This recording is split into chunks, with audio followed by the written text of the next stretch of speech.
এয়া আকাশবাণী গুৱাহাটী পুৱাৰ আঞ্চলিক বাতৰি পঢ়িছো পংকজ নয়ন ভট্টাচাৰ্যই এতিয়াৰ প্ৰধান বাতৰিসমূহ হৈছে কোভিড-19ৰ প্ৰতিষেধক প্ৰস্তুত কৰাৰ কামত ব্ৰতী হৈ থকা সকলক সহায় সহযোগিতা আগবঢ়োৱাৰ বাবে কেন্দ্ৰীয় চৰকাৰ প্ৰতিশ্ৰুতিবদ্ধ বুলি প্ৰধানমন্ত্ৰী নৰেন্দ্ৰ মোদীৰ মন্তব্য কেন্দ্ৰীয় চৰকাৰে ঘোষণা কৰা বিশেষ পেকেজৰ অধীনত অসমৰ ৯৮,০০০টা অতি ক্ষুদ্ৰ আৰু মজলীয়া প্ৰতিষ্ঠানে ১,৯০০ কোটি টকাৰ ঋণ লাভ কৰিছে বুলি মুখ্যমন্ত্ৰী সৰ্বানন্দ সোণোৱালৰ প্ৰকাশ অসমত কোভিড-19ৰ পৰা আৰোগ্য হোৱা লোকৰ হাৰ ৮৫.০৯% বৃদ্ধি অৰুণাচল প্ৰদেশ জম্মু কাশ্মীৰ আৰু লাডাখ সদায় ভাৰতৰ অবিচ্ছেদ্য অংগ হৈ থাকিব বুলি কেন্দ্ৰীয় চৰকাৰৰ স্পষ্ট ঘোষণা আৰু আধাৰ পঞ্জীয়নৰ বাবে অহা কোনো লোকৰ পৰা ধন লোৱাৰ ঘটনা পোহৰলৈ আহিলে তেনে লোকৰ বিৰুদ্ধে এজাহাৰ দাখিল কৰিবলৈ ৰাজ্য চৰকাৰৰ উপায়ুক্তসকলক নিৰ্দেশ এতিয়া শুনক বিতং বাতৰি প্ৰধানমন্ত্ৰী নৰেন্দ্ৰ মোদীয়ে কালি কোভিড-19ৰ প্ৰতিষেধক সম্পৰ্কীয় গৱেষণা আৰু নমুনা পৰীক্ষাৰ প্ৰযুক্তি সংক্ৰমিত লোকৰ সংস্পৰ্শলৈ অহা ব্যক্তিক বিচাৰি উলিওৱা ঔষধ আৰু চিকিৎসাসহ সমগ্ৰ ব্যৱস্থাৰ পৰ্যালোচনা চলায় শ্ৰীমোদীয়ে কোভিড-19ৰ প্ৰতিষেধক বিকশাই তোলাৰ কামত ব্ৰতী হৈ থকা সকলক ভূয়সী প্ৰশংসা কৰে আৰু এনে প্ৰয়াসৰ বাবে সহায় আৰু সুবিধা অব্যাহত ৰাখিবলৈ চৰকাৰ প্ৰতিশ্ৰুতিবদ্ধ বুলি প্ৰকাশ কৰে তেওঁ কয় যে নিয়মীয়া তথা ক্ষিপ্ৰতাৰে নমুনা পৰীক্ষাৰ ব্যৱস্থা কৰিব লাগে আৰু এই সুবিধা সকলো লোকৰ বাবে কম খৰচত উপলব্ধ কৰোৱাৰ দিহা কৰিব লাগে এই চেগতে প্ৰধানমন্ত্ৰীয়ে প্ৰমাণ আধাৰিত গৱেষণা তথা জটিল সন্ধিক্ষণত নিৰ্ভৰযোগ্য সমাধান সূত্ৰ আগবঢ়োৱাৰ বাবে আয়ুষ মন্ত্ৰালয়ে কৰা প্ৰচেষ্টাৰ শলাগ লয় ভাৰতেই নহয় বৰং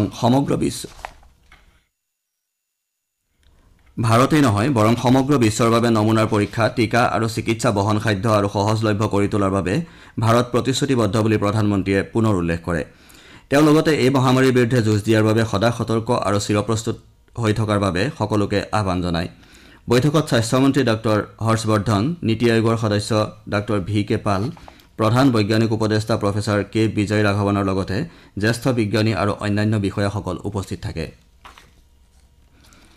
মুখ্যমন্ত্ৰী সৰ্বানন্দ সোণোৱালে কৈছে যে গুৱাহাটীত ২০১৮ চনত অনুষ্ঠিত বিশ্ব বিনিয়োগকাৰী শীৰ্ষ সন্মিলনত স্বাক্ষৰিত ৭৯,০০০ কোটি টকাৰ ২৪০খন চুক্তিৰ ভিতৰত ৫৪,০০০ কোটি টকাৰ বিনিয়োগৰ প্ৰক্ৰিয়া আৰম্ভ হৈছে তেওঁ কয় যে প্ৰধানমন্ত্ৰী নৰেন্দ্ৰ মোদীয়ে দেশৰ অতি ক্ষুদ্ৰ আৰু মজলীয়া উদ্যোগ খণ্ডৰ বাবে ঘোষণা কৰা ৩ লাখ কোটি টকাৰ বিশেষ পেকেজৰ পৰা ৰাজ্যখনৰ ৯৮,০০০টা অতি ক্ষুদ্ৰ আৰু মজলীয়া প্ৰতিষ্ঠানে ১,৯০০ কোটি টকাৰ ঋণ লাভ কৰিবলৈ সমৰ্থ হৈছে মুখ্যমন্ত্ৰীয়ে লগতে কৃষি মীনকে ধৰি বিভিন্ন খণ্ডৰ বাবে ঘোষণা কৰা প্ৰধানমন্ত্ৰীৰ পেকেজৰ সুফল গ্ৰহণৰ বাবে আগবাঢ়ি আহিবলৈ কৃষক উদ্যোগী আৰু নৱপ্ৰজন্মৰ প্ৰতি আহ্বান জনাইছে যোৰহাটৰ টোকলাই চাহ গৱেষণা কেন্দ্ৰৰ চৌহদত নিৰ্মাণ কৰা ক্ষুদ্ৰ চাহ খেতিয়কৰ প্ৰশিক্ষণ আৰু গৱেষণা কেন্দ্ৰ এটা মুকলি কৰি মুখ্যমন্ত্ৰীগৰাকীয়ে কালি এই কথা প্ৰকাশ কৰে তেওঁ লগতে কয় যে ৰাজ্যখনৰ ক্ষুদ্ৰ চাহ খেতিয়কসকলে এতিয়াৰে পৰা উপায়ুক্তৰ কাৰ্যালয় পৰ্যায়তে মাটিৰ পট্টা লাভ কৰিব অতি শীঘ্ৰেই এই সম্পৰ্কীয় যাৱতীয় অধিসূচনা জাৰি কৰিবলৈ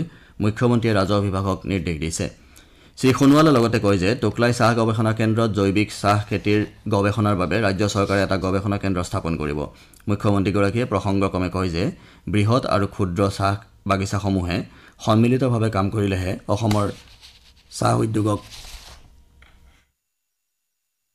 আগবঢ়াই নিব পৰা যাব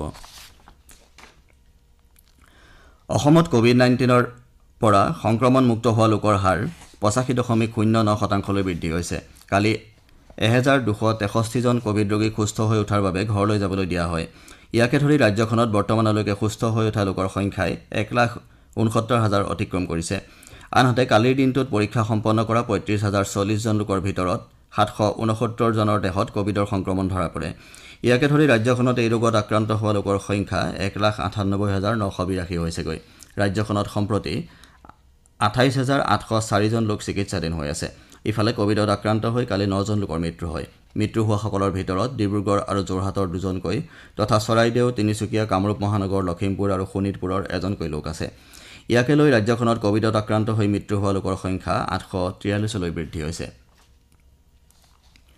ভাৰতত কোভিডৰ পৰা আৰোগ্য হোৱা লোকৰ হাৰ ৮৭.৩৬% বৃদ্ধি হৈছে কেন্দ্ৰীয় স্বাস্থ্য মন্ত্ৰালয়ৰ তথ্য অনুসৰি যোৱা ২৪ ঘণ্টাত দেশত ৮১,০০০ৰো অধিক কোভিড ৰোগী সুস্থ হৈ উঠিছে সেই অনুসৰি দেশত আৰোগ্য হোৱা লোকৰ সংখ্যাই ৬৩,৮৩,০০০ অতিক্ৰম কৰিছে আৰু সম্প্ৰতি মুঠ আক্ৰান্তৰ ১১.১২%হে চিকিৎসাধীন হৈ আছে যোৱা ২৪ ঘণ্টাত ভাৰতত 67,000ৰো অধিক লোকৰ দেহত কোভিডৰ সংক্ৰমণ ধৰা পৰিছে।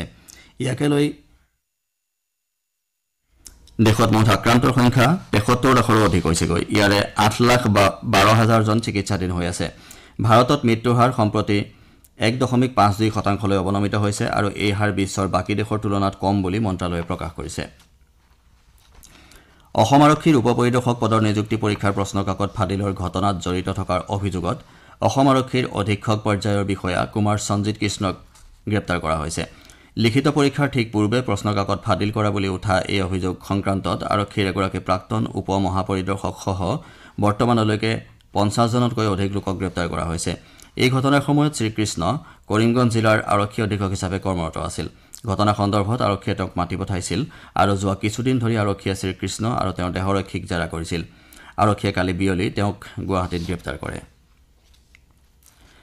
আজি বিশ্ব খাদ্য দিৱস। ৰাষ্ট্ৰসংঘৰ খাদ্য আৰু কৃষি সংস্থাৰ প্ৰতিষ্ঠা দিৱসৰ লগত সংগতি ৰাখি এই দিৱস পালন কৰি অহা হৈছে।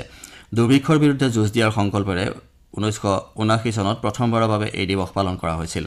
বিশ্বৰ সকলো লোকৰে বিশেষকৈ সংকটকালীন লোকসকলৰ বাবে খাদ্যৰ যোগান নিশ্চিত কৰাই এই দিৱসৰ উদ্দেশ্য। তদুপৰি সকলোৰে বাবে স্বাস্থ্যসন্মত খাদ্যৰ ব্যৱস্থা কৰা আৰু বিশেষকৈ শ্ৰমিকসকলৰ বাবে উপযুক্ত খাদ্য যোগান নিশ্চিত কৰাও এই দিৱসৰ অন্যতম তাৎপৰ্য হিচাপে বিবেচিত হৈ আছে। আকাশবাণীৰ সৈতে হোৱা এটা আছুতীয়া সাক্ষাৎকাৰত ভাৰতৰ বিশ্ব খাদ্য কাৰ্যসূচীৰ প্ৰতিনিধি তথা সঞ্চালক বিশ্ব পৰাজলীয়ে কৈছে যে বিশ্বৰ বহুসংখ্যক লোক এতিয়াও খাদ্যৰ অভাৱত আছে আৰু দুৰ্ভিক্ষ নাইকিয়া কৰিবৰ বাবে আমি সকলোৱে একেলগে কাম কৰিব লাগিব। ৰাষ্ট্ৰসংঘৰ খাদ্য আৰু কৃষি সংস্থাই ৭৫ সংখ্যক প্ৰতিষ্ঠা দিৱস উপলক্ষে প্ৰধানমন্ত্ৰী নৰেন্দ্ৰ মোদীয়ে আজি এটা ৭৫ টকাৰ স্মাৰক মুদ্ৰা উন্মোচন কৰিব। শ্ৰীমোদীয়ে লগতে দেশৰ 8বিধ শস্যৰ 17টা নতুন প্ৰজাতি মুকলি কৰিব। কেন্দ্ৰীয় খাদ্যমন্ত্ৰী, বিত্তমন্ত্ৰীৰ লগতে মহিলা আৰু শিশু বিকাশ মন্ত্ৰী এই অনুষ্ঠানত উপস্থিত থাকিব। এই অনুষ্ঠানৰ লগত সমগ্ৰ দেশৰ অংগনবাড়ী কেন্দ্ৰ, কৃষি বিজ্ঞান কেন্দ্ৰৰ উপৰি জৈৱ আৰু উদ্যান শস্য অভিযান যুক্ত হৈ থাকিব। আপোনালোকে বাতৰি শুনিছে আকাশবাণী গুৱাহাটী কেন্দ্ৰৰ পৰা। অৰুণাচল প্ৰদেশ, জম্মু কাশ্মীৰ আৰু লাডাখ ভাৰতৰ অবিচ্ছেদ্য অংগ আৰু সদায় অবিচ্ছেদ্য অংগ হৈ থাকিব। সৰ্বোচ্চ পৰ্যায়ৰ বৈঠকসহ কেইবাবাৰো চীনা পক্ষক এই বিষয়ে স্পষ্ট কৰি দিয়া হৈছে। চীনৰ বিবৃতি সন্দৰ্ভত সাংবাদিকে সোধা প্ৰশ্নৰ উত্তৰত বিদেশ মন্ত্ৰালয়ৰ মুখপাত্ৰ অনুৰাগ শ্ৰীবাস্তৱে কালি এই কথা প্ৰকাশ কৰে। তেওঁ কয় যে ভাৰতৰ অভ্যন্তৰীণ বিষয়ত মাত মতাৰ চীনৰ অধিকাৰ নাই। সীমান্ত এলেকাত আন্তঃগাঁথনিৰ উন্নয়নৰ বিষয় লৈ চীনে দিয়া বিবৃতি সন্দৰ্ভত শ্ৰীবাস্তৱে কয় যে চৰকাৰে সীমান্তৱৰ্তী এলেকাত বাস কৰা লোকৰ জীৱিকা আৰু অৰ্থনৈতিক কল্যাণৰ বাবে আন্তঃগাঁথনি সৃষ্টিত গুৰুত্ব আৰোপ কৰিছে। তেওঁ কয় যে চৰকাৰে সীমান্তৱৰ্তী এলেকাসমূহৰ বিকাশত গুৰুত্ব আৰোপ কৰিছে যাতে সেই এলেকাসমূহৰ আৰ্থিক বিকাশৰ লগতে সুৰক্ষা আৰু কৌশলগত আৱশ্যকতা পূৰণ কৰিব পৰা যায়। ৰাজ্য চৰকাৰে আধাৰ পঞ্জীয়নৰ প্ৰক্ৰিয়াটোলৈ স্বচ্ছতা অনাৰ উদ্দেশ্যে উপায়ুক্তসকললৈ কেতবোৰ নিৰ্দেশ জাৰি কৰিছে।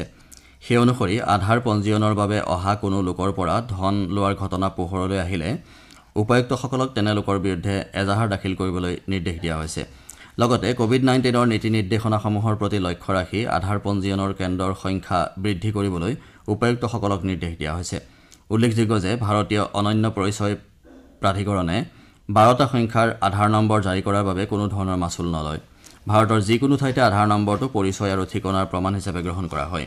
ৰাজ্যখনত বৰ্তমান 1248টা আধাৰ পঞ্জীয়ন কেন্দ্ৰ আছে যদিও ইয়াৰে কেইবাটাও কেতবোৰ কাৰিকৰী সমস্যাৰ বাবে বন্ধ হৈ আছে। অসমত 6টা ব্যক্তিগত কোম্পানীয়ে আধাৰ প্ৰক্ৰিয়াৰ বাবে কাম কৰি আছে। গুৱাহাটীত সমাগত দুৰ্গা পূজা সুকলমে আৰু শৃংখলাবদ্ধভাৱে উদযাপনৰ বাবে কামৰূপ মহানগৰ জিলা প্ৰশাসনে কেতবোৰ নীতি নিৰ্দেশনা জাৰি কৰিছে। কালি জিলা প্ৰশাসন, গুৱাহাটী আৰক্ষী, গুৱাহাটী পৌৰ নিগম, ৰাজ্যিক প্ৰদূষণ নিয়ন্ত্ৰণ পৰিষদকে ধৰি কেইবাটাও বিভাগৰ শীৰ্ষ বিষয়া আৰু পূজা উদযাপন সমিতিৰ প্ৰতিনিধিৰ মাজত এই সম্পৰ্কীয় এখন বৈঠক অনুষ্ঠিত হয়। বৈঠকত কোভিড-19ৰ পৰিস্থিতিৰ প্ৰতি লক্ষ্য ৰাখি পূজাৰ সময়ত পালন কৰিবলগীয়া নীতি নিয়মসমূহৰ বিষয়ে বিস্তৃতভাৱে অৱগত কৰোৱা হয়। প্ৰশাসনে জাৰি কৰা নিৰ্দেশনা অনুসৰি পূজা সমিতিসমূহে মণ্ডপসমূহ আহল বহলকৈ নিৰ্মাণ কৰিব লাগিব আৰু একে সময়ত 30 জনতকৈ অধিক লোকৰ সমাগম নোহোৱাটো নিশ্চিত কৰিব লাগিব। মণ্ডপত প্ৰৱেশ আৰু প্ৰস্থানৰ পথ সুকীয়া হ'ব লাগিব। পূজা সমিতিৰ প্ৰতিজন সদস্য, পূজাৰী আৰু স্বেচ্ছাসেৱকে ষষ্ঠীৰ আগদিনা আৰু দশমীৰ পিছদিনা কোভিড পৰীক্ষা কৰোৱাব লাগিব। পূজাৰ বাবে কৰা আবেদনৰ সময়ত পূজা সমিতিসমূহে সদস্য আৰু স্বেচ্ছাসেৱকৰ নামৰ তালিকা আৰক্ষীক দাখিল কৰিব লাগিব। একেদৰে বিসৰ্জনৰ সময়তো 10 জনতকৈ অধিক লোকৰ সমাগমত বাধা আৰোপ কৰা হৈছে। নাগালেণ্ডৰ মুখ্যমন্ত্ৰী নেইফিঅ' ৰিঅ'ই কৈছে যে কেন্দ্ৰীয় চৰকাৰে নগা ৰাজনৈতিক সমস্যাটো সমাধানৰ এটাই সমাধান সূত্ৰ আছে বুলি স্পষ্ট কৰি দিছে। কহিমাত কালি অনুষ্ঠিত নগা ৰাজনৈতিক সমস্যা আৰু ইয়াৰ সমাধান সূত্ৰ সম্পৰ্কীয় এটা অনুষ্ঠানত অংশ লৈ শ্ৰী ৰিঅ'ই এই কথা প্ৰকাশ কৰে। মুখ্যমন্ত্ৰীগৰাকীয়ে কয় যে কেন্দ্ৰীয় গৃহমন্ত্ৰী অমিত শ্বাহৰ সৈতে অনুষ্ঠিত এখন বৈঠকত কেন্দ্ৰীয় মন্ত্ৰীগৰাকীয়ে নাগালেণ্ড চৰকাৰক বিষয়টোৰ এটাই সমাধান সূত্ৰ আছে বুলি দোহাৰিছে। তেওঁ শান্তি প্ৰক্ৰিয়াটোৰ প্ৰতি দায়বদ্ধতা প্ৰদৰ্শন কৰাৰ লগতে সমৰ্থন আগবঢ়াবলৈ সকলো পক্ষৰ প্ৰতি আহ্বান জনাইছে। অনুষ্ঠানত অংশ লোৱা বিভিন্ন জনজাতীয় সংগঠনৰ মুৰব্বী, নাগৰিক সমাজ, ৰাজনৈতিক দল, বিশিষ্ট ব্যক্তি আৰু বেচৰকাৰী সংস্থাৰ প্ৰতিনিধিসকলক উদ্দেশ্যি শ্ৰী ৰিঅ'ই কয় যে নগা লোকসকলে শান্তি বিচাৰে আৰু এটা পৰিয়াল হৈ একতাৰে বাস কৰিব বিচাৰে। তেওঁ নগা লোকসকলৰ আশা আকাংক্ষাসমূহ পূৰণ কৰাৰ ক্ষেত্ৰত ঐক্যবদ্ধভাৱে আগবাঢ়ি যাব লাগিব বুলি মন্তব্য কৰে। শ্বাৰজাহত যোৱা নিশা অনুষ্ঠিত IPL ক্ৰিকেট প্ৰতিযোগিতাৰ এখন খেলত কিংছ 11 পাঞ্জাবে ৰয়েল চেলেঞ্জাৰ্ছ বাংগালোৰক 8 উইকেটত পৰাজিত কৰে। টছত জিকি প্ৰথমে বেট ধৰাৰ সিদ্ধান্ত লৈ বাংগালোৰ দলে নিৰ্ধাৰিত 20 অভাৰত 6টা উইকেট হেৰুৱাই 171 ৰান সংগ্ৰহ কৰে। বাংগালোৰৰ হৈ অধিনায়ক বিৰাট কোহলীয়ে 39টা বলত 48 ৰান কৰে। পঞ্জাৱৰ হৈ মহম্মদ ছামি আৰু মুৰগান অশ্বিনে দুটাকৈ উইকেট দখল কৰে। প্ৰত্যুত্তৰত পঞ্জাৱ দলে 172 ৰানৰ বিজয় লক্ষ্যৰে খেল আৰম্ভ কৰি অন্তিমটো বলত নিৰ্ধাৰিত লক্ষ্য অতিক্ৰম কৰে।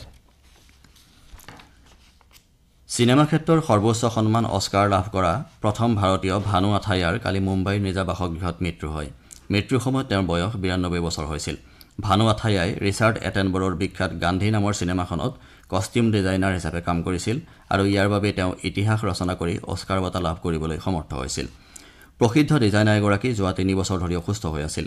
আথায়াই গুৰু দত্তৰ CID নামৰ চিনেমাখনৰ জৰিয়তে 1956 চনত কষ্টিউম ডিজাইনাৰ ৰূপে আত্মপ্ৰকাশ কৰিছিল।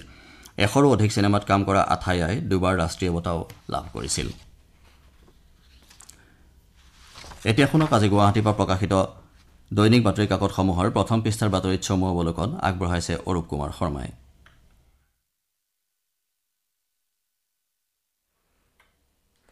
আজি গুৱাহাটীৰ পৰা প্ৰকাশিত প্ৰায়বোৰ বাতৰি কাকতে অসম আৰক্ষীৰ উপ পৰিদৰ্শক পদৰ নিযুক্তি পৰীক্ষাৰ প্ৰশ্নকাকত ফাদিলৰ ঘটনা সন্দৰ্ভত কৰিমগঞ্জৰ সদ্য অপসাৰিত আৰক্ষী অধীক্ষক কুমাৰ সঞ্জিত কৃষ্ণক গ্ৰেপ্তাৰ কৰা বাতৰি প্ৰথম পৃষ্ঠাত প্ৰকাশ কৰিছে।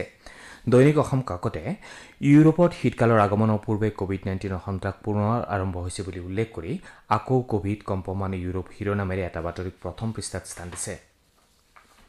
আমাৰ অসম কাকতে ৰাজ্য চৰকাৰৰ স্বাস্থ্য বিভাগৰ তৰফৰ পৰা চিনেমা হল, থিয়েটাৰ, মাল্টিপ্লেক্স মুকলি সন্দৰ্ভত SOP বা নীতি নিৰ্দেশনা জাৰি নকৰাত কালি চিনেমা হলৰ দুৱাৰ বন্ধ থকাৰ বাতৰি প্ৰথম পৃষ্ঠাত পৰিৱেশন কৰিছে। অসমীয়া প্ৰতিদিন কাকতে টকলাইট ক্ষুদ্ৰ চাহ খেতিয়কৰ প্ৰশিক্ষণ গৱেষণা কেন্দ্ৰ মুকলি কৰাৰ বাতৰিক প্ৰথম পৃষ্ঠাত গুৰুত্ব সহকাৰে প্ৰকাশ কৰিছে। দৈনিক জনমভূমি কাকতে 21 অক্টোবৰৰ পৰা কাজিৰঙা ৰাষ্ট্ৰীয় উদ্যান পৰ্যটকৰ বাবে মুকলি কৰা হ'ব বুলি উল্লেখ কৰি এটা বাতৰিক বক্স নিউজ হিচাপে প্ৰকাশ কৰিছে। নিয়মীয়া বাৰ্তা কাকতে কণ্টেইনমেণ্ট জোনৰ বাহিৰত চলিব সকলো কাম শিৰোনামেৰে আনলক 5 সন্দৰ্ভত ৰাজ্য চৰকাৰে এলানি নীতি নিৰ্দেশনা প্ৰকাশ কৰাৰ বাতৰিক প্ৰথম পৃষ্ঠাত স্থান দিছে। অসমীয়া খবৰ কাকতে DC অফিচতে ক্ষুদ্ৰ চাহ খেতিয়কে পাব মাটিৰ পট্টা শিৰোনামেৰে এটা ইতিবাচক বাতৰি প্ৰকাশ কৰিছে। দৈনিক অগ্ৰদূত কাকতেও এই বাতৰিক প্ৰথম পৃষ্ঠাত স্থান দিছে। দি চেণ্টিনেল কাকতে আবকাৰী ৰাজহ 3 গুণ বৃদ্ধি হোৱা বুলি উল্লেখ কৰি এটা বাতৰি প্ৰথম পৃষ্ঠাত গুৰুত্ব সহকাৰে প্ৰকাশ কৰিছে। আজি প্ৰকাশিত অন্যান্য বাতৰিৰ ভিতৰত আছে অস্কাৰ প্ৰাপক ভানু আথায়াৰ দেহাৱসান, চাকৰিৰ বয়স উকলিল 5 নাৰ্ছৰ, ৰাজ্যৰ 23.70% লোকৰ দেহত গঢ় লৈ উঠিছে কৰোনা প্ৰতিৰোধী ক্ষমতা ইত্যাদি। এয়া আছিল আজি গুৱাহাটীৰ পৰা প্ৰকাশিত বাতৰি কাকতসমূহৰ প্ৰথম পৃষ্ঠাৰ মুখ্য বাতৰিত চমু অৱলোকন। ধন্যবাদ অৰূপ কুমাৰ শৰ্মা। এতিয়া আজিৰ প্ৰধান বাতৰিকেইটা আকৌ এবাৰ পঢ়ি দিছোঁ। COVID-19ৰ প্ৰতিষেধক প্ৰস্তুত কৰাৰ কামত ব্ৰতী হৈ থকাসকলক সহায় সহযোগিতা আগবঢ়োৱাৰ বাবে কেন্দ্ৰীয় চৰকাৰ প্ৰতিশ্ৰুতিবদ্ধ বুলি প্ৰধানমন্ত্ৰী নৰেন্দ্ৰ মোদীৰ মন্তব্য। কেন্দ্ৰীয় চৰকাৰে ঘোষণা কৰা বিশেষ পেকেজৰ অধীনত অসমৰ 98,000টা অতি ক্ষুদ্ৰ আৰু মজলীয়া প্ৰতিষ্ঠানে 1,900 কোটি টকাৰ ঋণ লাভ কৰিছে বুলি মুখ্যমন্ত্ৰী সৰ্বানন্দ সোণোৱালৰ প্ৰকাশ। অসমত COVID-19ৰ পৰা আৰোগ্য হোৱা লোকৰ হাৰ 85.09% বৃদ্ধি আৰু অৰুণাচল প্ৰদেশ, জম্মু কাশ্মীৰ আৰু লাডাখ সদায় ভাৰতৰ অবিচ্ছেদ্য অংগ হৈ থাকিব বুলি কেন্দ্ৰীয় চৰকাৰৰ স্পষ্ট ঘোষণা। বাতৰি শেষ কৰাৰ পূৰ্বে কওঁ, মাস্ক পৰিধান কৰক, হাত ধুৱক আৰু পৰস্পৰৰ মাজত কমেও 2 গজ দূৰত্ব বজাই ৰাখক। কোভিডক পৰাজিত কৰক। আমাৰ এতিয়াৰ বাতৰি ইমানতে শেষ হ'ল।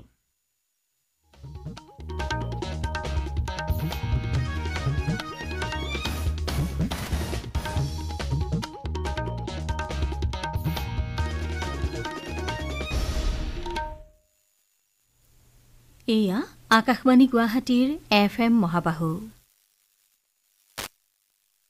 নাটশালা